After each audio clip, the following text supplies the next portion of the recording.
Well, as a player, you have played many matches against East Bengal and you are one of the nemesis. This is your first time as a coach. Yeah.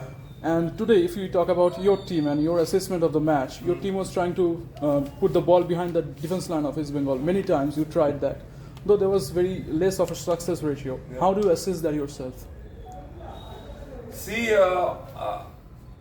we come to that moment because first half we didn't get in those opportunities because East Bengal was more or less protected and they're covering the pitch very well.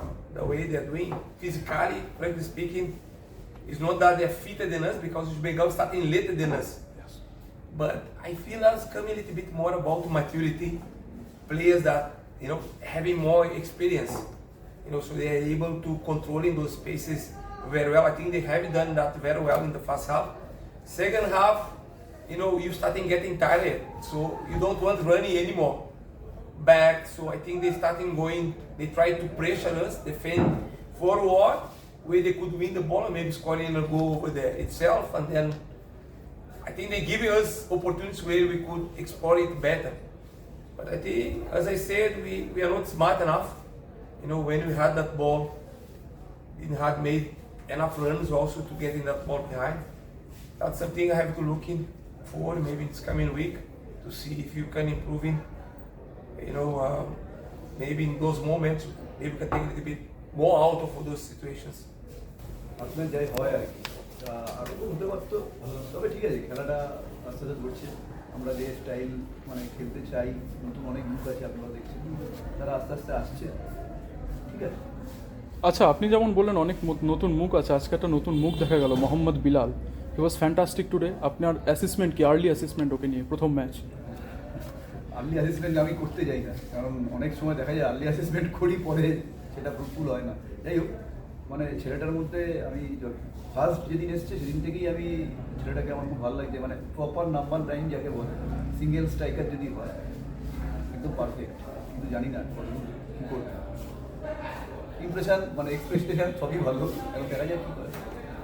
আচ্ছা, একটা সমর্থকের বিরাট অংশের একটা প্রশ্ন ছিল যে অঙ্কন ভট্টাচার্য এত বাঙালির ফুটবলে তো এই মুহূর্তে ওয়ান অফ দ্য বেস্ট নামও, সে প্র্যাকটিসে তাকে কীরকম দেখলেন, তার এই মুহূর্তে কীরকম পরিস্থিতি হবে? বিকজ একটা রিউমার বেরোচ্ছে তার নাকি ইনজুরি রয়েছে।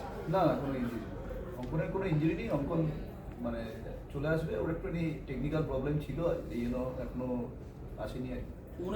কালকে যে ইয়েটা দিয়েছে তাতে অঙ্কনের নামও আসেনি, এনওসি কোথায় পায়নি। হ্যাঁ, প্রবলেম ছিল একটা, এই টেকনিক্যাল প্রবলেমটা কেটে যাবে, চলে আসবে, কোনো ছোটাঘাত কিছু নেই, ইঞ্জুরি।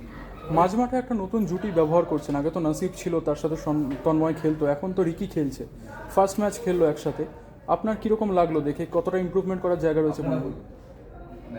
আমরা তো ভালো লাগছে বলে রিকিকে দিচ্ছি, রিকি খেলছে, এই হোক না, ভালো ম্যাচ করতে পারছে। রিকি অনেকটাই জুনিয়র ছেলে, লাস্ট ইয়ার আমাদের আরএফডিএল টিমেও ছিল, সময় দিলে ভালো জায়গা যাবে, প্রমিজিং। ঘরের মাঠে ম্যাচ হলে বেটার, অনেক সাপোর্টার দিয়ে হবে ঘরের মাঠে। হ্যাঁ, আমি তো কালকেও বলেছি যে কলকাতায় ম্যাচ হলে অনেকেই বলে যে অত দূর যাওয়া যায় না, অত দূর গিয়ে দেখা যায় না। কলকাতায় ম্যাচ হলে সবাই আসতে পারবে, বিশেষ করে সমর্থকরা যারা ফুটবল ভালোবাসে তারা তো মাঠে আসতে পারবে। যখন সিনিয়র টিমের প্র্যাকটিস শুরু হয়ে যাবে, বিনো যদি সেই দলে চলে যায়, সেক্ষেত্রে কি কলকাতা লিগের দলটা সম্পূর্ণ আপনি তখন দেখবেন? অ্যাডমিনিস্ট্রেশন বলতে পারবে, আমি বলতে পারবো না। আর বিনো ঘোষ তো বরাবরই সিনিয়র টিমের সাথে যুক্ত থাকে, এখানেও টাচ থাকে, দুটোই চেষ্টা করে যে অ্যাভয়েড করার জন্য।